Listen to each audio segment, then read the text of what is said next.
to American Education FM, everybody. I'm Dr. Sean Brooks. I want to get into a few things here from last week, a couple of articles to read through, a number of topics to bring up, and a couple of audio clips as well. First of all, I want to revisit this Michigan school shooting because, again, unfortunately, sort of in lockstep here and remarkably predictable. Their politicians are already moving toward gun control, quote unquote, as a response to what occurred, which of course was local negligence on the part of the individuals who work within the building. In particular, again, the administrators who seem to be 100% hell-bent on image protection and always doing whatever they can to minimize a particular issue. Now, what was interesting is I even got some confirmation on this from Jesse James late last week. It was kind of facetious, to be honest, because I was mentioning this facetiously last week when I brought up this particular subject, but I said, wouldn't it be interesting? I said, if the school administrator or one of the school administrators, and of course there are many in numerous schools, in particular in individual schools, and certainly one this large, but wouldn't it be interesting, of course, if a particular administrator got on the PA system and sort of casually just warned that there might be a threat or that an individual, in particular the shooter at the time, was heading back to class and, no need for anybody to panic because we didn't check anything and we didn't check their bags and we didn't frisk them and they have a history of violent drawings, and certainly today, but anyway, they're sitting right next to you back in the classroom, or maybe they're not, I don't know, have a nice day. I think I said something like that. And I was just doing it, kind of jokingly, but at the exact same time, it's that kind of unfortunate behavior that does take place. Well, as it turns out, apparently, the school principal did come over the PA system back in November. And I believe in the middle to end of November, and came on the PA system telling students that they don't need to be paying attention to social media, that there is no threat, that everybody is fine, that they need to stop worrying and stop contacting administration and XYZ. Again, I was being facetious when I was mentioning that. As it turns out, it actually happened. So just more negligence and more proof of negligence. And again, that goes without saying at this point, but this particular article, which I want to breeze through here, it comes from MichiganRadio.org, and of course there are numerous outlets that are reporting on this, and it has to do again with Michigan Democrats' push for gun magazine capacity limits.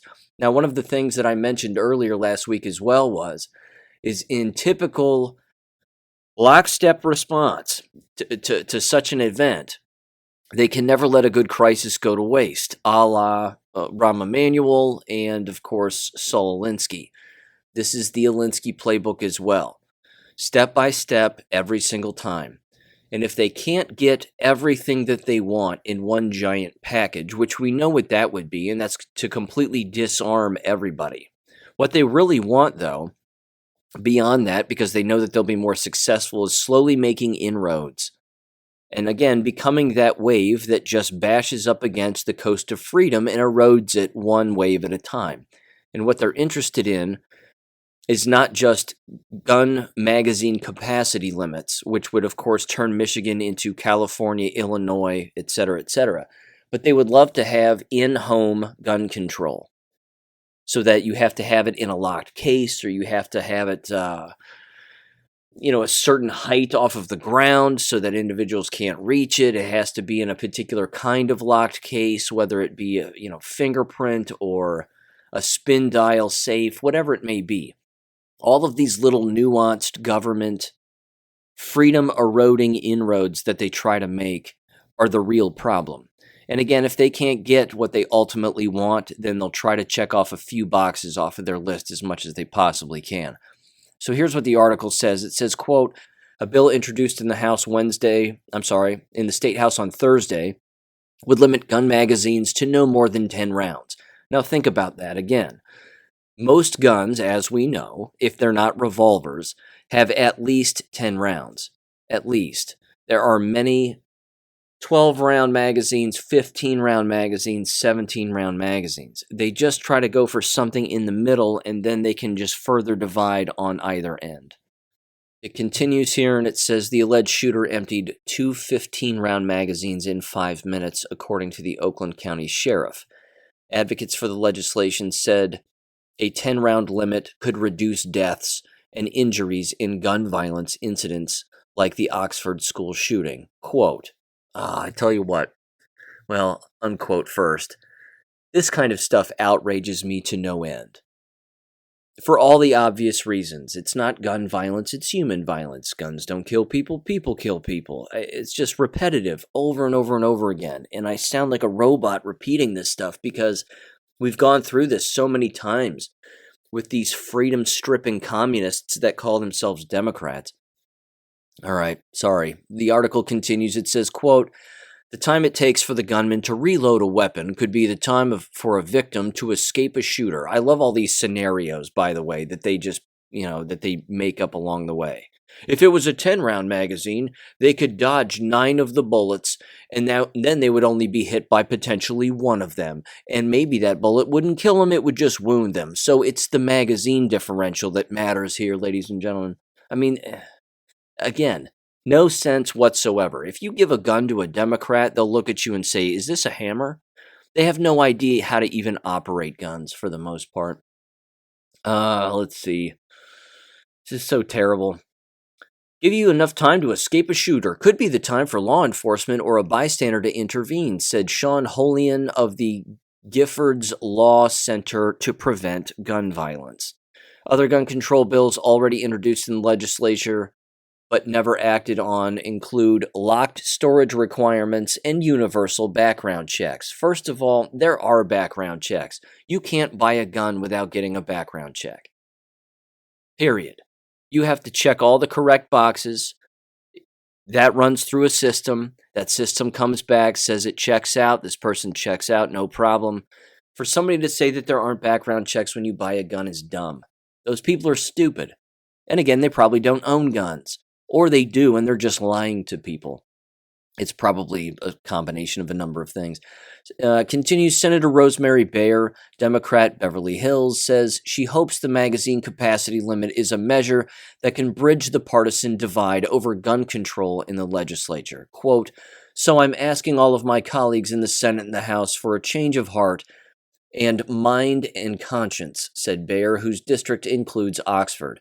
Quote, I'm asking for all of the empty chairs at Christmas tables this year. I'm asking for all the empty chairs at Christmas tables this year, for the love of God. Calling on the dead to promote their freedom-stripping legislation.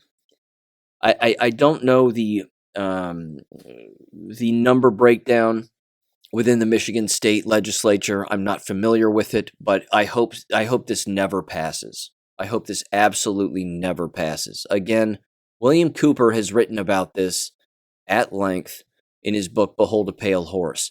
And if you've never read the book and you'd like to listen to it, you can listen to it for free on BitChute. You can listen to that book, Behold a Pale Horse, free on YouTube.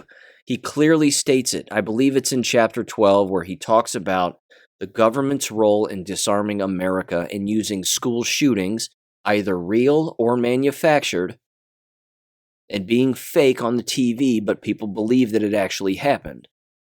Again, or real school shootings, as the sole method for disarming Americans. This is all a scheme, a plan, and yes, it is a conspiracy. It is people who lie and conspire with one another to do very terrible things. Again, it's basic lockstep with what exactly they have planned and what they've had planned for decades and decades and decades. And they're just going to keep doing it. And they're going to keep doing it until people understand that this is their plan. And it always has been. Now, with that said, there's also something else in the sort of midst of all of this that I think is worth bringing up, in particular when it comes to American education. And this is something that, with a keen eye, you can pick up on this on a semi-regular basis because it happens with regularity. And again, it has to do with false flags and fake crimes where people essentially do either vandalism or call in bomb threats, which is an example I'm going to bring up here in a minute. or they just falsify some kind of an attack to make it sound like something happened and then blame it on other people when in fact they didn't. So I don't want to use the word hate crime, but they're hoaxes. They're either race-baited hoaxes or they're race-related hoaxes or whatever they may be. Just basic hoaxes. And those hoaxes are used on a variety of levels, in a variety of environments. But we have to keep in mind that a lot of these occur within school settings. And whether that be, again, K-12 settings or university settings. And it's not a new thing either. This is something that's been going on really since the beginning of such institutions, in particular, when you have more and more diverse institutions showing up and individuals who have political motivations. So all of us at this point know of the Jussie Smollett hate hoax and all of that stuff. I mean, that was false. That was false and completely made up at face value. Anybody with a brain or the ability to just think and breathe could easily see that he was lying. And of course, use the media in an effort to perpetuate that lie. One of the other things that's very common within American K-12 schools, in particular when they are run by Marxists, and many of them are, left-leaning Democrat Marxists, is they will fake their own crimes or hoaxes or hate hoaxes or whatever it may be in an effort to, I would say, not change opinions per se, but deflect and get people's vision or thoughts off of one subject and onto another. And it's not uncommon. This happens in K-12 settings all of the time. The number of bomb scares, quote unquote, that are called in, or a note is left at a front desk, in the front office that says a bomb's going to go off, or a fire is going to be set, or this, that, or the other. The response that schools have to those things is never to find out who in fact did it. That's never the response. The response is always a reactionary response, which is something that I've mentioned numerous times in the past, that these environments and the people who work and run them are not proactive or preventative. They are reactionary. But if they're actually creating their own hoaxes, which again does happen, then they themselves, of course, are not really interested in being ethical or being morally sound. They're interested in deflecting from other illegality that they're engaging in and trying to get the public to not pay attention to that. Let me give you a couple of examples. When I was a junior in high school, there was a quote-unquote, this is a while back now, 1998, there was a quote-unquote note that was left in the main office of the building of the high school where I was, and that was all it took. And it just said, a bomb is going to go off at your school tomorrow. You'd better let people know, nothing can stop it, whatever the hell the note said. And it doesn't really matter. The response was, back then, very telling. Number one, this was before widestream internet. Yes, email existed, but there were no email databases. There was nothing it was nothing like it was today, as you might imagine. With that said, I remember coming home after hearing this and pretty much knowing that there's no way that anybody in this town could possibly create a bomb, let alone put it off in a building. They're just not that bright. So with all of that said, I had a huge smile on my face when I came home, because I remember just looking at my mom and saying, Mom, a bomb's going to go off tomorrow at the school. If I go, I'm going to be blown to pieces. I'd better stay home tomorrow. And it was like a Friday, which was perfect. And that's usually when most bomb scares take place, is usually on a Friday, so people can get out of school and whatever else. And again, it's possible that it was a senior prank of some kind.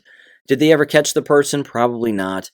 They rarely ever catch these people because, again, it's not their prerogative to actually investigate and catch somebody, because it's next to impossible to do so. The interesting part with all of this, and by the way, I mean, it worked. I ended up staying home, and a friend of mine and I drove into the parking lot of the school, and we even walked into the front building and looked around, and no one was in the school. The parking lot was empty. Everybody pretty much stayed home. It was perfect. And I'm saying that with a smile on my face because, again, it's these kinds of scare tactics are, of course, horrible. And I'm not saying that they're funny, but I am saying, again, that they should be taken seriously, but they aren't typically by the school because, again, at no point were parents or was there any kind of like chain of communication where parents received phone calls about what was potentially going to happen at the school or that they had received a threat or whatever. Again, the internet existed, but not in the capacity that it does today. So there was, again, no group email that was immediately sent out. There was no group text, nothing like that.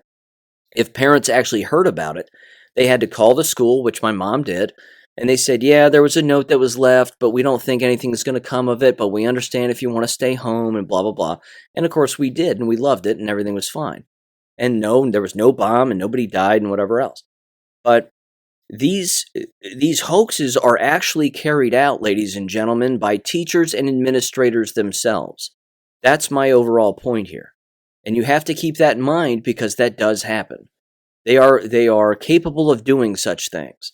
And again, if somebody's listening to this and saying, that's absurd, they would never do such a thing. They would never call in such a high-ranking felony on the entire school, and I mean, they could lose their job, and that would, blah, blah, blah, and that would never happen. To that person, I would say you are remarkably naive, and you don't understand the evil that does exist within these environments. Because again, if they're trying to deflect from other illegality that's going on, one of the easiest ways to do it is to call in a basic hoax of some kind. Again, writing on the walls in the bathroom, and then all of a sudden, they find themselves receiving funding or new professional development because of an uninvestigated, whether it be, again, discriminatory in some form or fashion, vandalism, whatever it is. There's usually some kind of a crisis cleanup, quote unquote, that takes place that involves the school receiving extra money for something related to that. And it gives somebody from the outside an opportunity to, again, infiltrate a K-12 environment. This is one of the things that does happen. So I came across this article highlighting a few. It comes from PJ Media, and I wanted to read a few of these because a lot of these, of course, occurred within colleges and universities, and they do happen with regularity. This first one highlights Providence College. It says, Black Providence College students were caught writing racial slurs on other people's cars, but not before the closest thing to a perpetual motion machine, the outrage factory cranked up, and students demanded safe spaces. See? It's problem, solution. Manufacture the problem, and then create the solution. Their problem, again, race hoax, racial slurs on cars. They did it themselves. What was their what was their desired outcome? More safe spaces, which is actually discriminatory. And as we know, most safe spaces have to do with eliminating white people from particular environments. And we've seen those videos. I think the most recent video came out of Arizona State University, you may recall, with two male white students minding their own business at a computer, and then they are bombarded by two minority students who, females, run up and start screaming at them that they're making the space unsafe. Not just because they're white, but because they had pro-United States, pro-military stickers on the backs of their laptop computers.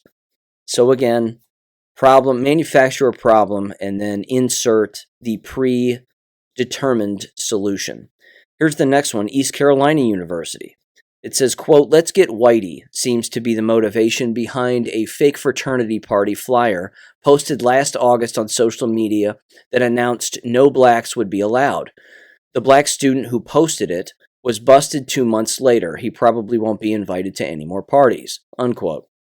Again, this kind of stuff is very typical, and one has to ask themselves, who is it that is molding, I should say, or framing the minds of these individuals to actually engage in such crimes?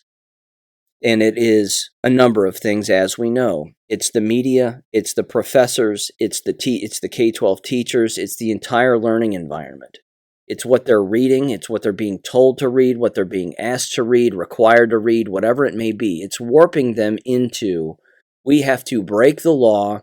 We have to lie in order to create an environment that we believe is going to be quote unquote safer for us, when in fact the entire thing is a giant charade. It is an actual Bolshevik tactic. It's an actual tactic that was implemented by Russian Bolsheviks over 100 years ago. This is just it. It's militant. This is exactly what they want among many teacher educators these days, is to again create them into being activists. And part of that quote unquote activism is actually militant behavior. And yes, if you have to completely stage some kind of a manufactured hate crime, and then, of course, lie all around it, do whatever you can to get it on tape, put it out on social media, people will be so stupid that they will believe it at face value without actually asking any real questions. And they know this. That right there, again, is part of their plan. They are preying on the lack of intellect among countless individuals to actually do any real research as to whether or not the very thing that they manufactured is real or not.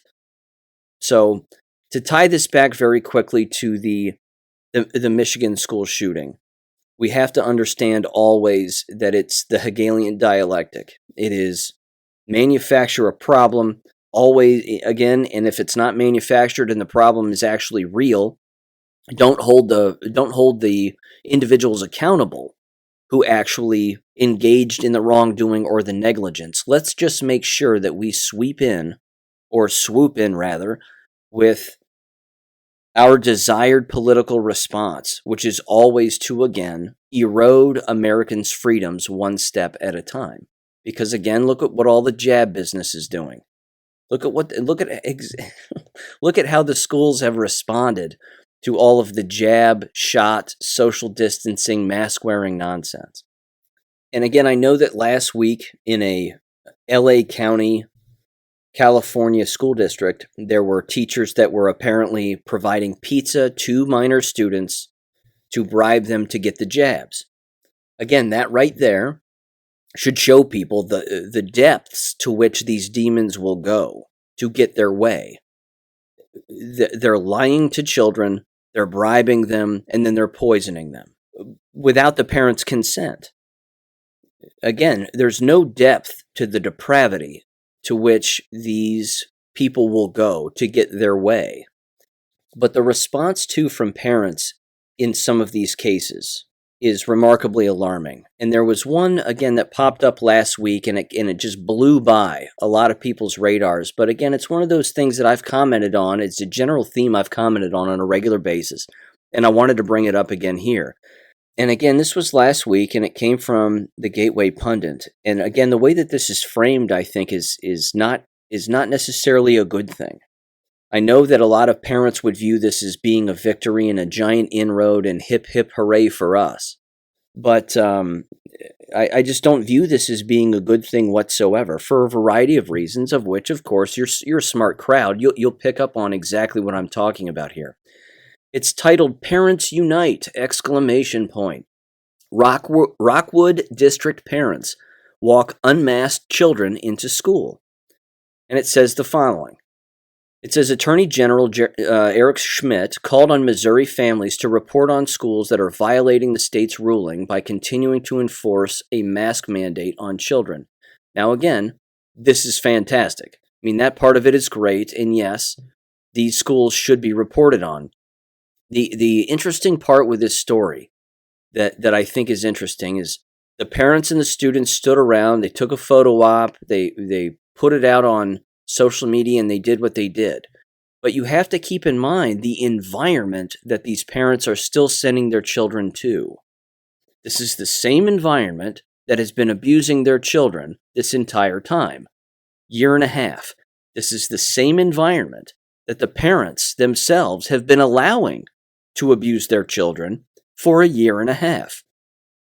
And now that the Attorney General in Missouri has finally stepped up and said no more masks statewide in any school period, just like Governor DeSantis, of course, did a long time ago, there are still going to be holdouts.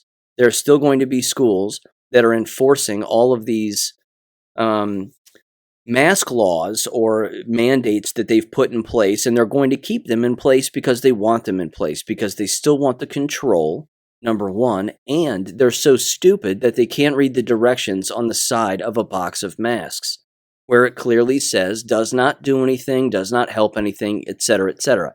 I've been over this numerous times. My problem will continue to be with the parents that consistently send them to the very degenerate environment, among other words, assuming that these environments and the people inside will change. Nothing will change if the people inside that are running them aren't removed and they don't change. Again, if the environment is still masking people, their employees, their students, whatever, at this point or this stage in the game, with all of the proof that exists, they are showing you that they are dumb. Why would you send your child to a dumb environment? To quote-unquote learn and become intelligent. You can't do that. You just can't. It would be like sending somebody to a shit house to get clean. It's not the way that it works. So I know that there are a lot of parents out there with a lot of different circumstances to bear here, but I'm looking at this picture of these children, and they're all of literate age. All of them can read, which again, I've brought that up in the past. I've brought up numerous scenarios of homeschooling environments that can exist, a number of different things that could take place. The question really becomes, are these parents really interested in being parents or not? Are they interested in actually teaching their own children that we are in a war and that there are life lessons always in a war? And I'll even go so far as to say this. I would certainly hope that a number of parents during this time are looking at their children and saying the following, or something along these lines. I hope they're looking at them and saying, in particular regarding the jabs and the masks, Mom and Dad aren't going to be around forever. You're younger than we are. The odds of you living past us is relatively high. With that said, don't ever take any shots ever again for the rest of your life. Don't wear masks ever again. These are freedom-eroding behaviors that are purposefully taking place in our country, and the people who are participating in it are going along with the erosion and destruction of their own freedom. Don't ever submit, don't ever give in, and feel free and judge anybody that's taking these jabs and wearing these masks because they know not what they're doing. They just don't know. If they actually knew and they actually had a conscience and wanted to read the facts, they would never be participating in these acts whatsoever. Having that conversation with children is important. It's just important. We cannot just assume that America's youth are not going to, or that America's youth are just going to blatantly or blindly understand what is going on now, and therefore they'll just understand what's going on in the future, and they'll figure it out when they're adults. No. The role and job of the parent, from where I sit, is to consistently educate the child on everything, keeping in mind again that their number one responsibility is to be a well-informed citizen. If they are a minor and a child, they are a citizen. If they are here legally, they are a citizen. That well-informed attitude can and should exist on a constant basis, in my humble opinion. So that's kind of where I come out on that. I'll give you a perfect example, and this again continues with my show notes here and the list of things that I have to discuss and I wanted to bring up. Again, one of the things that just very quickly darted past the news, no one really commented on it, didn't get a lot of attention. I tossed it out on my Gab. Disclosed TV put out last week that Moderna is working on an mRNA flu shot, so that the flu shot in the future is going to have messenger RNA in it, which kills people. Been over this at length, so have countless individuals. Hijacks the RNA permanently, weakening your immune system and compromising you permanently. That's going to be in flu shots. Who are the primary recipients of flu shots among the most brain dead? children and their brain dead parents, consistently giving them flu shots on a year in, year out basis or bi-yearly basis or whatever, every 5 years, however they decide to do it. This again points to my previous point that I just made. Children have to be sat down by their parents. Knowledgeable in particular would certainly help. The unknowledgeable, we can't wake everybody up. And that's the unfortunate part of this psychological war that's taking place. But the knowledgeable parents have to sit down their young family members and their young siblings and whatever, sons and daughters and whoever it is that has young children, and explain to them that very fact, what I just said about Moderna, that you have to be a no-shot family from here on out. And if you're not, you're going to pay a price. And that ultimate price, of course, is your life. But again, are people taking this into consideration? Are people actually having these conversations? Of course they are. They're having these conversations with their young children because they're well informed and they know what's going on. And I might add, it's mathematically impossible that those conversations would not be taking place because they have to be taking place. They just have to. Stories like that come across my radar and I go, bang. And then I think to myself again, what are parents saying to their children? So I hope that they're telling them this. I hope that they're consistently bringing these things up to them. Because if they're not, again, the test of time is the only test that matters. And time runs out. And again, you cannot, it's been brought up again here numerous times, you cannot jab yourself into good health. So again, with this story regarding the parents, again, just to revisit it quickly, marching our kids into this school when the state has lifted the mask mandates in all public schools, that's great and dandy. Please never forget what the environment did to your child. They abused them, and you as a parent allowed it. Again, if you sent them into these environments to be abused, you allowed it. That's on you. I know that sounds harsh, and I know that there are numerous circumstances, but never discount or underestimate the power of rationalization. Because again, parents who just willfully toss their children into a government system to have government raise them, I mean, that's a problem in and of itself. But if you take them back to the very environment that was abusing them the entire time, and now all of a sudden you're making a stance and saying you can't abuse them anymore, ladies and gentlemen, they'll always find another way to do it. Again, they're doing it with the curriculum. They're doing it with the falsehoods that exist in textbooks. They're doing it with their games, gimmicks, and nonsense, their therapy dogs, and all their other bullshit. They do it 1,000 different ways. So just because an inroad is made in a good way, think of the bigger picture and the larger environment. Again, self-governance is going to be the way that we win this war. It's not going to be expecting an environment to change because the people inside, they're not changing. They're remaining the same. So I've discussed, again, sort of an entire blitzkrieg of getting rid of school board members, superintendents, and running bulldozers straight through district offices. If that doesn't happen, ladies and gentlemen, nothing is really going to change. It's just going to be same old, same old. Let's lull everybody back to sleep, and let's just assume that we can go back to normal and we can go back to the way that things were. Nothing is ever going to go back to the way that it was, nor should it. You see, they have the enemy has its own dystopian nightmare projections of what they want the future to be. Ours, however, have to look into the past to find what worked in the past.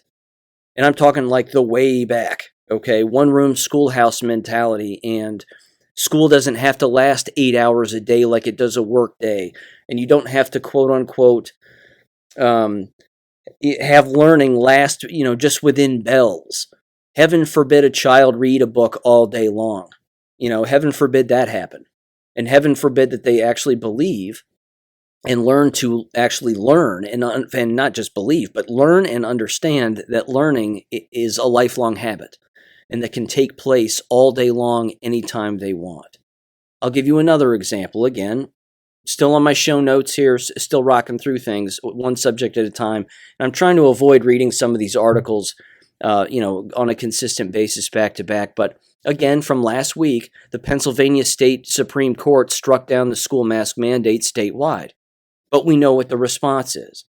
Again, that's a fantastic move. I, again, would simply ask, where in the hell was the state Supreme Court in Pennsylvania a year ago? Where were they a year ago? Why did it take so long? If you have parents walking into school board meetings with legal documents and striking down mask mandates overnight, where in the hell are these court systems? Well, it's simple. They're corrupt. They wring these corrupt washcloths and sponges of all of the money that they can get out of a particular subject before it finally goes stale and it starts to smell bad. And then they go, all right, the public is onto what we're doing. Now we'd better put forth some legal documentation that says that we're not going to do this anymore. But you're still going to have holdouts. That's the other thing, again, that's consistent and lockstep with what goes on in these states.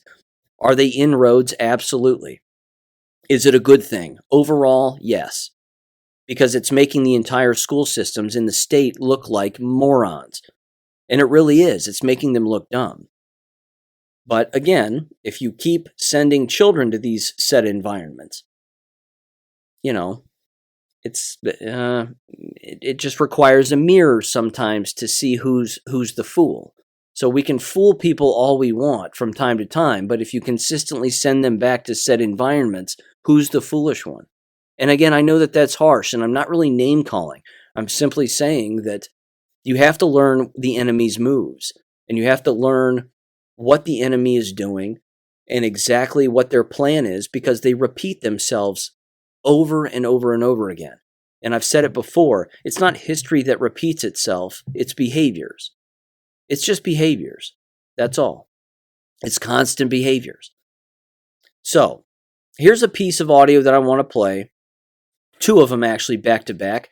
The first is a perfect example of what I've said in the past regarding buzzwords that are used.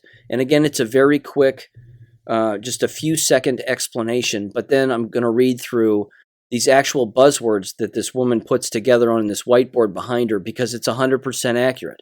And again, once I read these buzzwords for you, you've heard me say them and bring them up and highlight them on a regular basis throughout this entire podcast, as long as it's existed. And I've brought up numerous examples of where I've heard it in conferences and XYZ.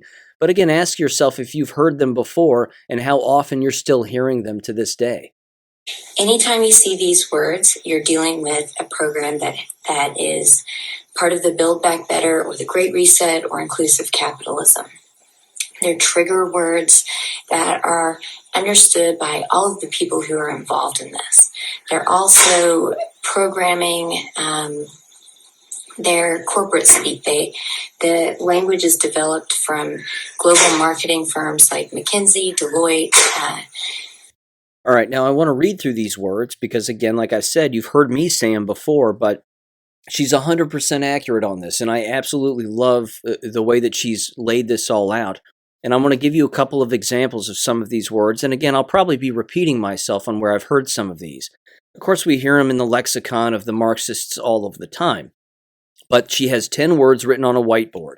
The first one, sustainable. Sustainability and all of the variations of that word. We've heard it a million times, and we know who says it. And it's not us. We aren't the ones that say these words because these words mean nothing. They absolutely mean nothing. It's all communistic lingo. The second one, resilient. Now, this is one that's changed tune over the course of years. I've even written about this in my books on a constant basis. The business of, well, children are resilient. They're resilient, they're resilient, they're resilient. The word resilience really means, in their own context, kicking the can down the road. That children can put up with anything. Abuse isn't a real thing. They won't be damaged in the future because they're abused as a child. Again, it normalizes a number of different horrific things that happen to minors. But the word resilient, again, almost means the exact same thing as sustainable, also from I would say from a corporate angle or a capitalist kind of angle, a business kind of angle. that it needs to be resilient, that it needs to be strong, and it needs to, be consistent and blah, blah, blah, blah, blah. And of course, they are the exact opposite, which is why they use these words. The third one, which makes me puke in my mouth, equity. There's that one, because they think it means equality. They know it doesn't mean equality, but they use the word equity anyway, which again means everybody has the same thing all of the time. Not good. The fourth one, inclusive. The fifth one, innovation. I hate that word too. And again, unfortunately, in my graduate school program for my doctorate, the word innovation popped up all of the time. In fact, that was one of the words in the actual program. The specialization was learning instruction, and then they threw on the word innovation. Well, what does that mean? Innovative regarding what? You see, those are the questions that people don't ask. Equitable regarding what? Inclusive for what? Pedophilia? Inclusive pedophilia, is that what you're interested in? Well, yes, as it turns out, they are interested in that. So they can never take it further than the word. They can never actually take it that far. However, we know what a lot of them have in store. Sustainable 5G, resilient brainwashed minds of youth, equitable environments to create a communistic platform for everybody, inclusive bathrooms so that everybody uses the same bathroom and we can intermingle all ages and all sexual proclivities, innovation with the brainwashing, artificial intelligence nonsense and the 5G radioactive nonsense and all of that. That's all part of it too. Here's the sixth word she has listed, collaboration. This one also drives me nuts because everybody will say it, and then I've always asked in the past, just like I do with all these other words, collaboration regarding what? Collaborative what? Well, we're collaborative here, and we just want to be collaborative, and we're a collaborative environment. And my first question, again, is always not just what, but regarding illegality? What if illegal behavior takes place? Are we supposed to be collaborative on covering that up? And as it turns out, yes, ladies and gentlemen, that's exactly what they do. This is where, again, in the word collaboration, this is where the word team player shows up. Are you a team player or aren't you? Team player for illegality, you mean? Again, these are the kinds of things that they have no problem injecting into their own vernacular, but once they're questioned about it, then the person doing the questioning is the problem.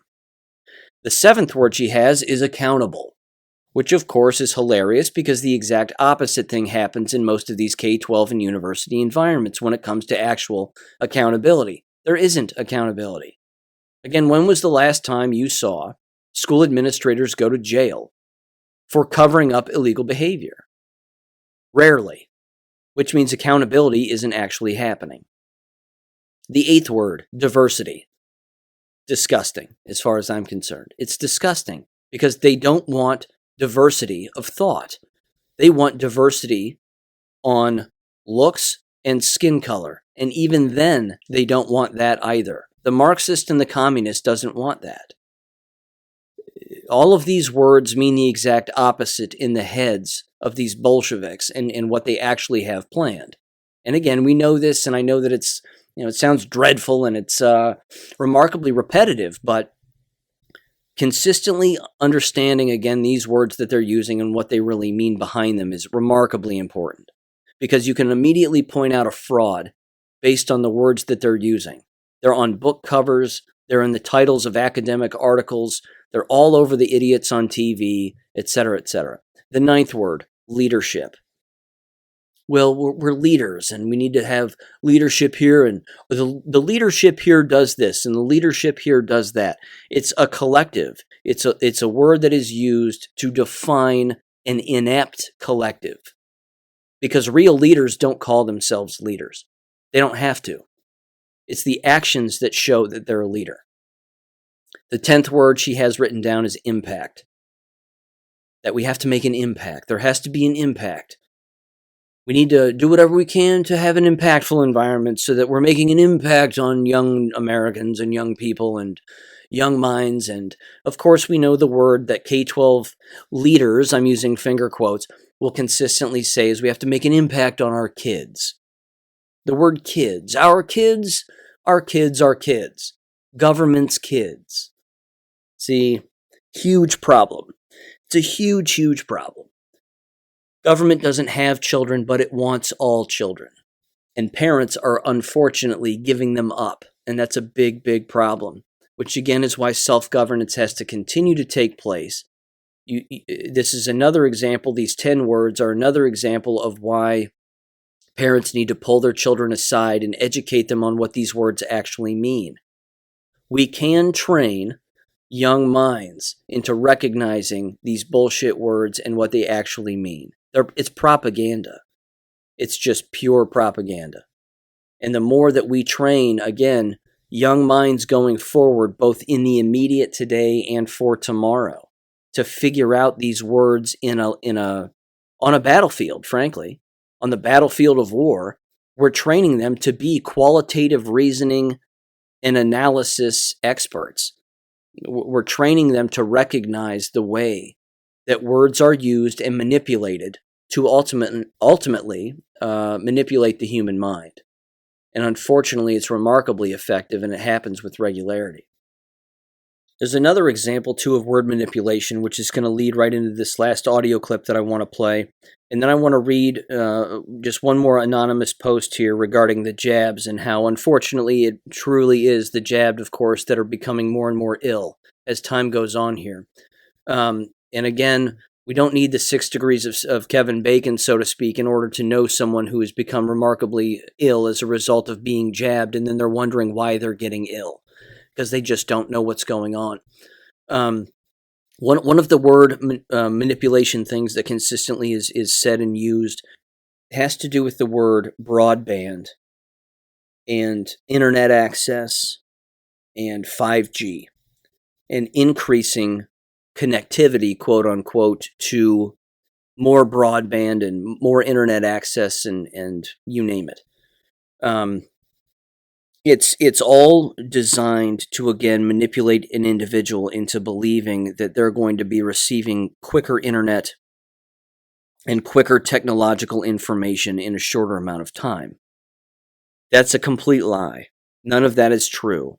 It's all designed, again, to put up more 5G towers, in particular around schools. And I'm going to revisit this subject again, too, just briefly here before I play this audio, which again shows that 5G is radioactive. This is something that's being studied at the academic level. And thank God for it. Because again, even the FDA in court has come out and said, we cannot prove that 5G is healthy for people. We can't prove it's healthy for people, and we cannot prove that it doesn't damage people, because it does. Again, it's radioactive. Walk up to it with an EMF reader and watch what happens. You can buy an EMF reader on Amazon for $30-$40. Takes one battery and you're off and running. You can read whatever you want in your own house, in your own neighborhood, or just walk up to a 5G tower and watch the thing shoot up, just explode in your hand, basically. The point is that school districts are using the word broadband, and that we want to increase broadband connectivity and internet access, quote unquote, to all of our students so that they have a endless learning opportunity and whatever. What they're doing is they're frying their brains by putting iPads and computers in front of them on a constant basis that they can't escape in an environment that's filled with endless appliances and endless wireless, quote-unquote, connectivity that is remarkably unhealthy. And again, that's putting it mildly, but it's remarkably unhealthy to say the least. So this particular article is from the Reese Report. You'll recognize his voice. He puts out excellent little reports in short videos, and he highlights an academic paper again, because again, this is something that's being studied at the academic level. But it's very, very telling, I think, and I could use their own words against them when it comes to sustainability and innovation. They think that implementing such things is innovative and sustainable, when in fact it's deadly. By Beverly Rubik from the College of Integrative Medicine and Health Sciences in California. and Robert Brown from the Department of Radiology at Hammett Hospital in Pennsylvania, recently published online at nih.gov, provides scientific evidence that 5G played a role in the COVID-19 pandemic. The authors began their research based on the correlation between COVID-19 and international communities that recently established 5G networks. COVID-19 began in Wuhan, China in December 2019, shortly after 5G had gone live on October 31st. Outbreaks soon followed in areas where 5G had been implemented. In May of 2020, Vladimir Mordachev reported a statistically significant correlation between the intensity of RF radiation and the mortality from SARS-CoV-2 in 31 countries throughout the world. Cases and deaths were statistically higher in states and major cities with 5G infrastructure. What the authors of this study found was that both 5G and COVID cause deleterious effects on red blood cells and reduced hemoglobin levels. They both cause oxidative stress, cellular damage, and organ damage. Low levels of 5G can compromise the immune system, and daily exposure produces immunosuppression or immune dysregulation, including hyperactivation. 5G exposure enhances the infectivity of COVID and contributes to its inflammatory processes and thrombosis. Both 5G and COVID-19 can cause and complicate cardiac disorders. The authors present their work as evidence that 5G may have exacerbated the COVID pandemic by weakening host immunity and increasing SARS-CoV-2 virulence. Many of us reported on this over a year ago and were silenced as conspiracy theorists.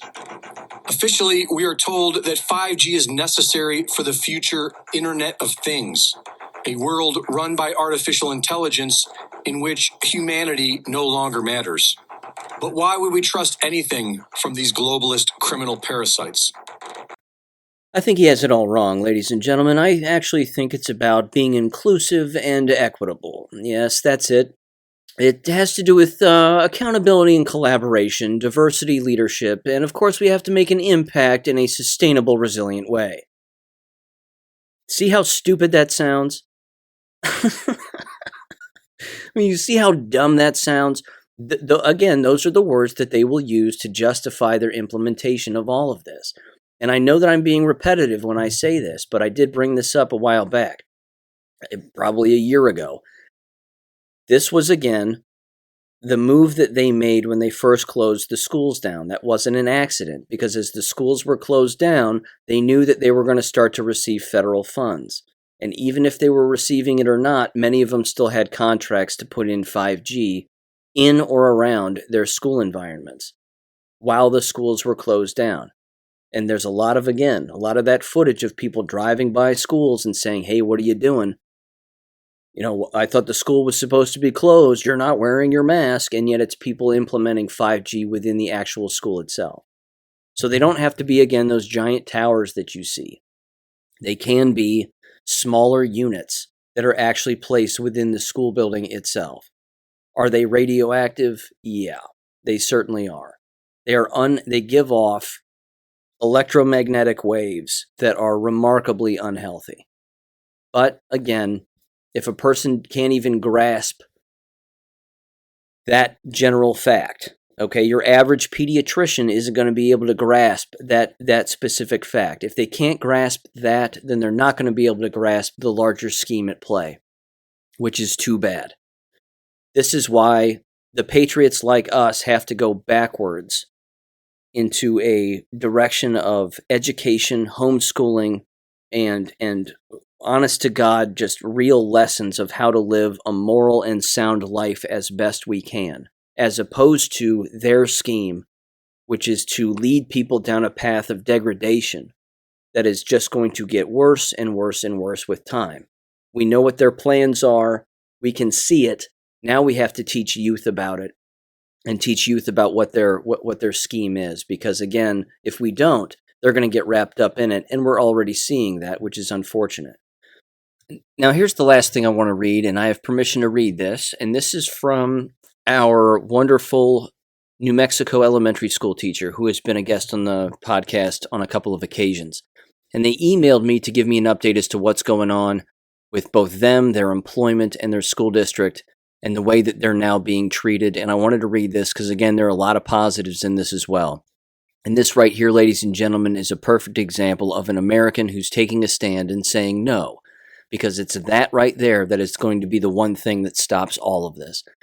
She says the following. She says, "Hi, Sean. As you know, I'm famous for long-winded emails, so I'll try to keep this short.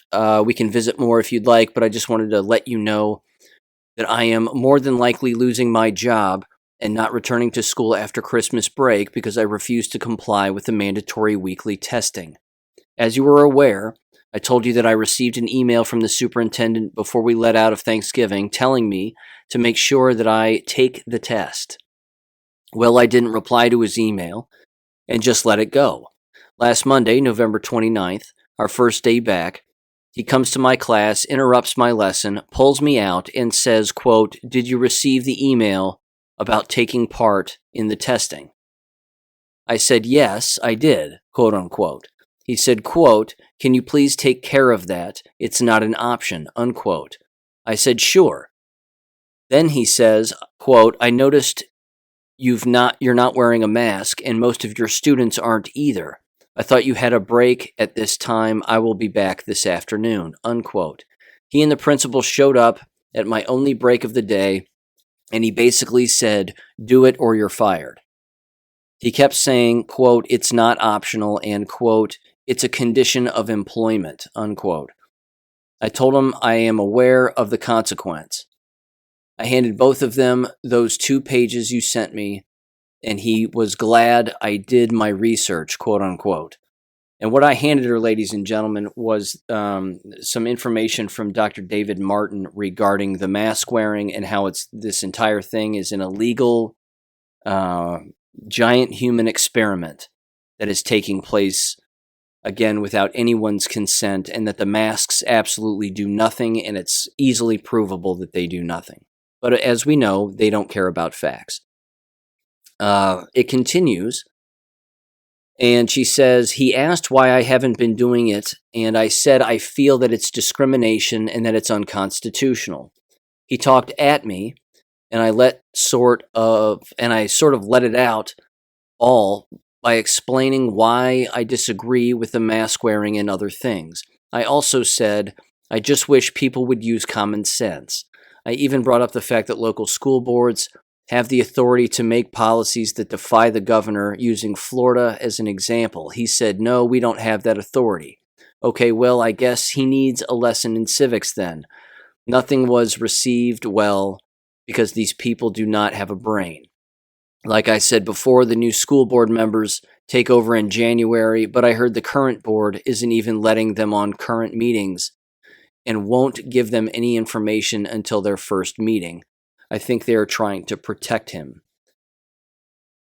She continues, "My principal asked to meet me after school, and he pretty much just defended him because he's my best friend, and he said, quote, I had to." She's referring to, of course, the principal and the superintendent's relationship. "I am confident now that it was he who turned me in for not wearing a mask. Still could be the nurse, but who cares?" Because, again, she suspected the nurse also as potentially turning her in for not getting tested and wearing the mask. She says the following, "He said he's quitting the job that he loves because of how people have treated him." The superintendent she's referring to. Of course, she also stated in the past, too, that the superintendent's on his way out anyway and is going to be voted out most likely once the new board takes over, so he's just, quote-unquote, retiring before he gets fired. She continues and said, "He said he doesn't want to lose me. I'm a great teacher," and all that nonsense, and he understands that I have my beliefs and values and to think about it. I signed my contract with my mind already made up. I just didn't think this would really happen, to be honest.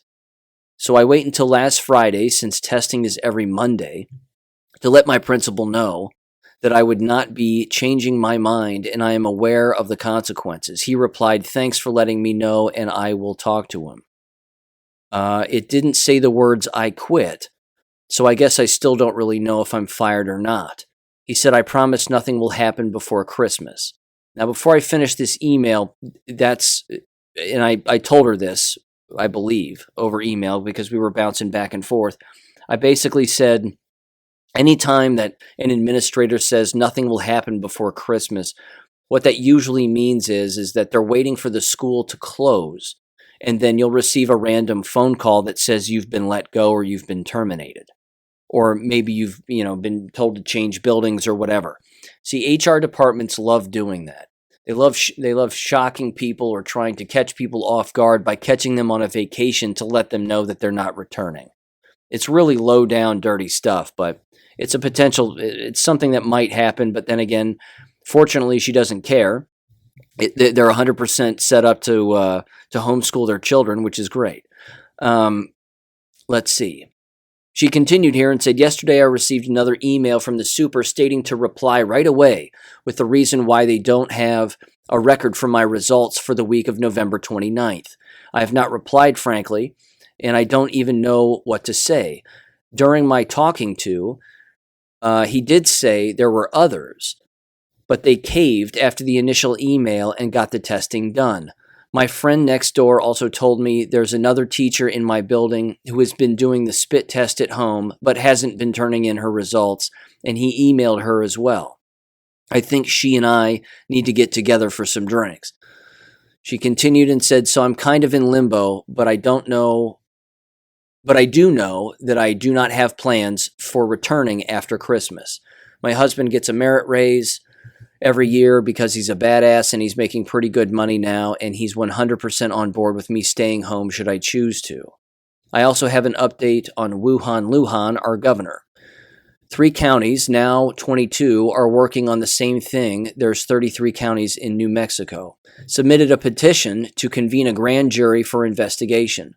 Well, 2 out of the 3 judges from the counties tipped her off, and now she's trying to seal all the documents that prove malfeasance. So those of us who signed the petition had to sign a citizen's response letter to a judge stating we do not want these documents to be sealed. I got a message this morning that said the Supreme Court has not filed those letters. In her most current public health order on December 2nd, she required the jab for all healthcare workers, even though federal judges have halted that in several states. Now it's all states. Quote, she's trying everything she can to cover her butt because she knows she has many things to hide. A judge did find, however, that she used the COVID cash funds incorrectly, and that was brought forth bipartisan.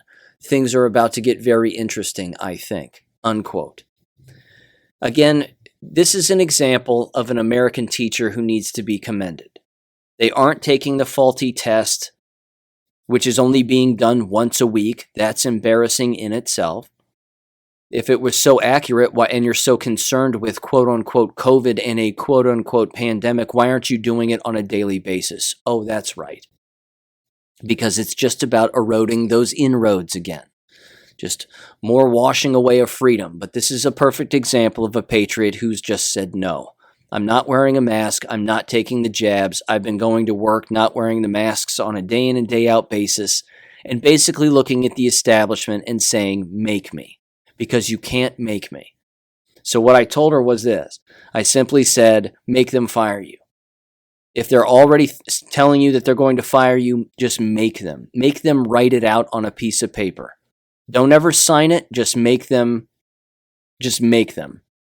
And then you'll have that moving forward for any potential lawsuit. And I certainly hope that she, again, does her legal homework and comes to the conclusion that, that there might be good lawyers out there that are willing to take this on, of course, without breaking the bank, which is what I suggested to her. So there you have it, ladies and gentlemen. There's an example of a win. And if that's just one person, you'd better believe it's happening all over the place. So with that said, that'll conclude this particular episode, and I'll catch you on Wednesday. Thank you for listening to American Education FM. Make sure and check out AmericanEducationFM.com for more information. Take care and God bless.